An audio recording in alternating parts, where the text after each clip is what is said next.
다음은 이제 이직 위험을 나타내는 초기 이직 신호인데요.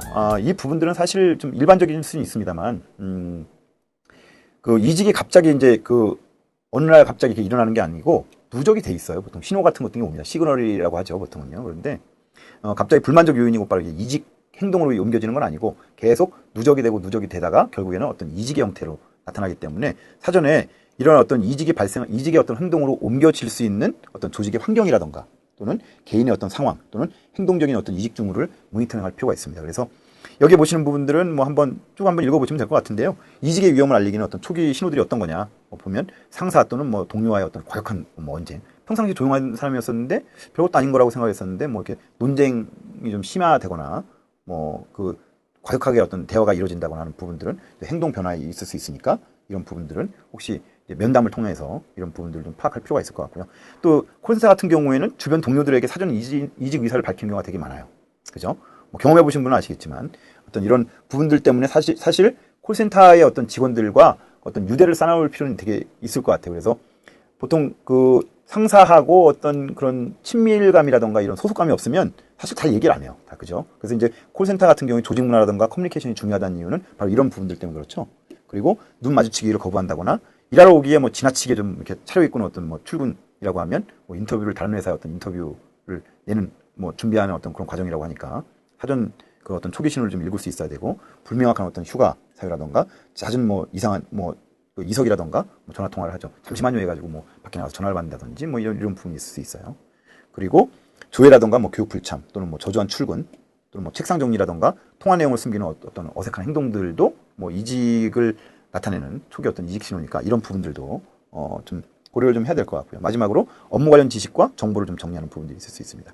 뭐 이제 현장에서 직접 활용하시는 분들은 이런 어떤 그 태도들이라던가 어떤 그런 어떤 시그널을 좀 미리 좀 캐치를 해서 이렇게 되면 좀 우리 콜센터에 지금 이직이 좀 높아질 수 있겠구나라고 하면 사전적으로 어떤 그 이런 이직을 막을 수 있는 행동들을 같이 좀 병행을 하면 이직 관리에 좀 도움을 받을 수 있을 거라고 생각이 듭니다. 자, 그렇다면 이제 그 이직 관리에 대해서 한번 알아보겠는데요. 그 콜센터에서는 사전하고 이제 사후로 나눠서 이직 관리를 할 수 있어요. 뭐냐면, 그 사전이라고 하는 건 뭐 이제 이직이 일어나기 전에 그 이직 관리를 말하는 거고, 그 사후 관리는 뭐냐면 이제 뭐 약간 뭐 잘 얘기 드리자면 뭐 사후 약방문 뭐 이런 개념일 거예요. 그죠? 그래서 이직의 조기 발견이라던가 예방할 수 있는 조직 구조라던가 시스템을 좀 갖추고 있는 건 너무 이제 기본적인 거고요.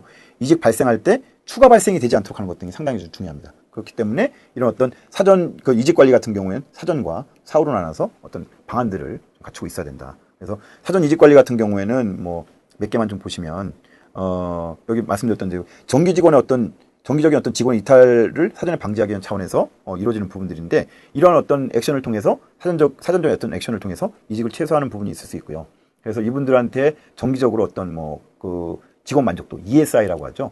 종업원 어떤 만족도, 직원 만족도를 좀 실시해서 어떤 불만들이 있는지를 사전에 파악하는 부분도 있을 수 있고 또는 이제 동종업계의 어떤 근무 조건이라든가 환경을 사전에 미리 파악을 해서 그 수준에 맞게끔 이제 저희가 이제 그 회사 콜센터에서 노력을 하는 부분도 있을 수 있겠고 또는 뭐 내부 불만이라던가 스트레스 정도에 대한 어떤 상시 모니터링을 진행할 수 있습니다. 그래서 사전 이직 뭐 체크리스트라던가 뭐 어떤 지표를 관리해서 이 지표에 따라서 우리 회사의 어떤 좀 이직 정도라던가 좀 움직임이 어떤지 뭐 이런 부분들을 사전에 파악할 수 있는 부분들이 고려를 해서 이직 관리를 진행할 수 있어야 될 것 같습니다. 그 마지막으로 이직을 고려할 때 나타나는 뭐 방금 얘기 드렸던 것처럼 사전 징후를 미리 좀 그 케이스 바이 케이스 건을 좀 모아서 이런 건들이 있을 경우에는 면담을 한다든지 추가적으로 어떤 단계를 밟을 수 있는 그런 어떤 조치가 좀 필요할 것 같습니다. 그러면 이제 사전 이직 관리 말고 사후 이직 관리는 무엇이냐? 이직이 발생하고 난 다음에 이직 원인을 면밀하게 분석을 하는 겁니다. 그래서 이제 추가적으로 어떤 이직을 막는다거나 이직을 어떤 방어한다거나 아니면 잠재적으로 발생할 수 있는 부분들을 그 이직을 발생할 수 있는 부분들을 사전 이제 미리 막는 부분이죠. 다시 더 발생하지 않도록 하는 부분들. 그래서 여기서는 뭐 이제 분석 부분들이 아무래도 좀 중요하겠죠. 그래서 이런 분석을 통해서 뭐 이 분석을 해보니 뭐 외부 환경 요인인지 조직의 요인인지 근무 환경 때문인지 아니면 개인별 어떤 특성에 기인한 것인지에 관련된 부분들을 파악하는 단계라고 할 수 있습니다. 알아보았습니다. 자, 이제 뭐 방금 전에 제가 얘기 또 드렸었는데 이직 위험의 관리 지표라고 하는 부분들은 뭐냐면 회사에서 이걸 좀 활용하면 되게 좋을 것 같아요. 뭐냐면 이직과 연결될 수 있는 관리 지표를 직무 문항으로 몇 개 만들어내는 거예요. 사항들을 뭐 많지는 않고 뭐 적어도 한 뭐 열댓 개 정도 뭐 많아도 좋습니다만 뭐 너무 많으면 또 이제 상담사들이 좀 피곤해할 수 있으니까 그런 부분들 말고 이제 몇 가지 질문 사항을 가지고 과거 데이터를 이제 활용을 해요. 아까 좀 이제 분석을 한다고 제가 얘기했잖아요. 그런 어떤 데이터를 활용해서 이직의 어떤 위험성이 있는 직원들을 사전에 미리 가려내는 거예요. 그래서 뭐 어떤 이제 사전 예방이라고 할 수 있죠. 뭐 프로액티브 액션이라고 하는데 사전 조치를 취해서 어떤 이직을 막는 어떤 행위라고 볼 수 있는데 여기서는 이제 몇 가지 좀 포인트가 되는 게 콜센터 상황에 맞게끔 그러니까 자사에 맞는 어떤 그러니까 이직 위험을 알리는 관리 지표를 개발할 필요가 있고요. 그리고 평가 항목은 상황에 따라 수정이라던가 보완 작업을 진행하고 비중이죠. 결국에는 비중이라던가 어떤 항목 같은 경우를 이렇게 조정할 필요가 있다. 그리고 세 번째는 평가 결과에 따라서 해당 지표가 높다는 얘기는 이직의 위험성이 그만큼 높다는 얘기거든요. 그럼 그거를 개선하기 위한 방법이 어떤 거냐라고 하는 부분들에 대해서 방안을 마련하는 겁니다. 그렇죠? 그렇게 하는 거고 또 하나는 그 평가 항목에 대해서 통계 분석을 통하면 각 항목들의 어떤 유의성이라던가 상관관계가 있는 부분들이 있어요. 그러니까 예를 들어서 뭐 잦은 어떤 이석 같은 경우에는 뭐 통화의 어떤 통화 시간도 뭐 줄어드는 부분이 있지만 실제적으로는 이것 등이 통화 어떤 시간이라든가 이런 것만 영향을 미치는 게 아니라 이 사람이 자꾸 집중을 못하는 이유가 뭐냐. 결국에는 여기 뭐 보통 제가 매트릭스 분석이라고 하는 거가 있거든요. 그래서 뭐 후처리 시간이라든가 이석이라든가 휴식 시간 아니면 통화 시간과 뭐 후처리 시간이라든가 작업 시간 그러니까 같이 말씀드렸던 쉐링키즈라고 그러죠. RSF 이런 거 고려봤을 때 항목이 너무 높으면 이런 사람들이 보통 뭐 어느 비중 이상을 넘어버리면 분석을 해봤더니만 어느 비중 넘으면 다 이직으로 이어지더라고 하는 어떤 유의성이라던가 상관성을 분석을 해서 이런 지표들이 좀 높은 사람들은 집중적으로 좀 케어하는 이런 부분이 좀 필요할 것 같습니다. 이직 관리를 위한 어떤 이직 위험 관리 지표 조사는 너무 뭐 수시로 진행을 하게 되면 상담사들이 뭐 그런 어떤 피곤함이라던가 이런 걸 느낄 수 있으니까 아무래도 이런 거는 분기 단위 또는 반기 단위로 실시하는 것 등이 좀 바람직하다고 봅니다. 이와 이제 비교해서 좀 볼 게 이직 징후 체크리스트인데요. 이거 뭐 동일한 어떤 부분이긴 합니다만 이직 징후가 될 수 있는 항목들을 종합해서 체크리스트를 만들어요. 체크리스트를 만들어서 이를 점수하는 방법입니다. 뭐 좀 동일한 방법이긴 합니다만 이런 부분들을 통해서 뭐 면담을 한다거나 그러니까 이제 이거는 좀 자연스러운 상태에서 해야 되는데 너무 이제 뭐 좀 포멀하게 진행할 경우에는 사람들이 거짓말을 하는 경우가 많죠. 그죠? 뭐 직접적으로 뭐 이직을 하겠다 뭐 이런 부분 이직할 의향이 있느냐 뭐 해가지고 직접 물어보면 대부분 뭐 답장 안 하거든요. 답을 속이는 부분들이 있기 때문에 좀 자연스러운 상태에서 진행을 좀 해야 될 것 같고요. 보통은 이제 해당 사항 여부에 따라서 예 아니오로 평가를 하는데 이런 부분에 따라서 이제 합산 결과가 점수가 높으면 당연히 이직의 어떤 위험성이 높음을 의미하는 부분이니까 이 부분에 대해서도 해당 상담원이나 조직에 대해서는 좀 더 특별한 어떤 케어가 좀 필요하다고 생각이 듭니다. 자, 이제 마지막으로 이직 관리 핵심 포인트입니다. 그러면 우리 콜센터에서는 어떻게 하면 이직을 좀 막을 수 있느냐?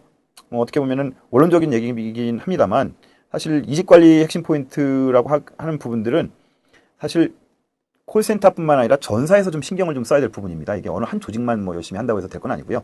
그래서 몇 가지 좀 제시를 좀 해드리면 콜센터의 어떤 비전이라던가 동기부여를 뭐 이렇게 제공하는 부분이 있을 수 있어요. 그러니까 단순히 뭐 이 콜센터에 오시는 분들이 단순히 뭐 돈만을 벌기 위해서 오는 분들이 있느냐? 또 그렇지는 않거든요. 어떤 분들은 뭐 비전, 내가 지금 급여는 좀 적더라도 뭐 예를 들어서 내가 나중에 뭐 QA가 될 수 있다라거나 중간 관리라던가 센터장으로 뭐 이렇게 경력 개발을 할 수 있는 직업적인 어떤 성장의 어떤 기회를 제공받기를 원하시는 분도 있고 어떤 분들은 나 그런 거 필요 없어. 난 성장 안 해도 되고 오직 급여만 많이 주면 돼. 뭐 이런 부분들이 있을 수 있잖아요. 그죠? 그래서 이런 부분들에 맞게끔 어떤 콜센터 비전이라던가 동기부여를 제공하는 부분이 있을 수 있고요. 또 하나는 커뮤니케이션 채널을 확보하고 활성화하는 부분들입니다. 물론 이제 회사에서 뭐 월간 단위, 주간 단위로 이제 회의를 진행하긴 하지만 그러니까 상담사들이 스스로의 어떤 생각이라던가 의견 같은 거를 피력할 수 있는 어떤 소통 채널이 좀 있어야 돼요. 근데 제가 이제 컨설팅을 이렇게 좀 진행을 하다 보면 생각보다 이 부분들이 좀 어려운 부분, 이게 잘 지켜지지 않고 채널들이 없다 보니까 그러니까 공식적이지 않고 그러니까 회사의 어떤 의지라던가 역량 또는 어떤 뭐 방향성하고 전혀 그러니까 연관도 없는 어떤 낭설이라던가 뭐 어떤 루머들이 많이 퍼지는 경우가 있거든요. 그래서 어떤 이 사람들이 스스로 터놓고 자기들의 어떤 의견이라던가 어떤 생각들을 피력할 수 있는 커뮤니케이션을 좀 확보를 하고 이걸 좀 활성화할 필요가 있습니다. 그레이트 워크플레이스라고 하기도 하고 그레이트 콜센터 투어 뭐 이렇게 하기도 하는데 즐겁게 일할 수 있는 어떤 분위기를 조성할 필요가 있습니다. 상담원들 생각하기에 아침에 딱 일어났는데 아유 나 저 빌어먹을 회사를 또 가야 돼? 라고 하는 어떤 생각이 뭐 3번 이상 든다고 하면 사실 글쎄요. 그건 회사도 이렇게 뭐 이렇게 좋은 어떤 저기는 아닐 것 같고 상담사 입장에서도 그렇게 좋은 어떤 입장은 아닐 것 같아요. 그래서 적어도 내가 저 회사 가면 나를 이해해 줄 수 있는 어떤 그런 직장 동료들이 있고 나를 이해해 줄 수 있는 어떤 우리 관리자분들이 있어. 뭐 이런 어떤 생각이 든다고 하면 이직률을 줄 수밖에 없겠죠. 그죠? 그리고 이직 원인의 어떤 지속적인 모니터링이라든가 개선이 좀 필요한 부분들. 그리고 콜센터는 단순히 어떤 성장을 하는, 직업적인 성장을 하는 사람도 있지만 그건 좀 한계가 있거든요. 예를 들어서 뭐 100명이 있다라고 하면 100명이 다 센터장이 될 필요는 없잖아요. 그죠? 그런 분들을 위해서 역량 개발을 위한 어떤 지속적인 학습 프로그램을 마련할 필요가 있다. 이건 나중에 이제 그 경력 관리 부분에 대해서 그 부분에 가서 자세히 좀 설명을 드리겠습니다만, 학습 프로그램이라든가 이런 부분들이 좀 필요하다라고 하는 부분이고요. 또는 이제 성과를 이제 보상과 연계하고 이제 금전적인 어떤 보상 프로그램을 마련하는 부분들이 있습니다. 여기서 이제 좀 중요한 건 뭐냐면, 단순히 어떤 금전적인 부분에만 너무 이렇게 집착을 하게 되면 상담사들이 그 이직을 막을 수 없는 부분이 있습니다. 무조건 뭐 돈만 많이 준다고 되는 건 아니잖아요. 여기는 이제 칭찬이라던가 인정과 같은 어떤 비금전적인 어떤 보상 같은 경우에도 병행을 하게 되면 이직 관리를 좀 이렇게 원활히 이직을 관리하는데 좀 그 올바른 어떤 효과, 뭐 바람직한 어떤 효과를 기대할 수 있을 것 같습니다. 자, 이렇게 해서 오늘 이제 이직 관리에 대해서, 콜센터 이직 관리에 대해서 알아봤는데요. 이직 관리라고 하는 부분들은 콜센터의 이제 채용만큼이나 되게 중요한 부분이니까, 콜센터에 어떤 관리자로 계신 분들이라고 하면 이런 어떤 사항들을 반드시 좀 알고 있으면 좀 좋을 것 같고요. 시험으로 이직 관리에 대해서 알아봤고요. 또 다음 시간에 또 찾아뵙는 걸로 하겠습니다. 자, 고맙습니다.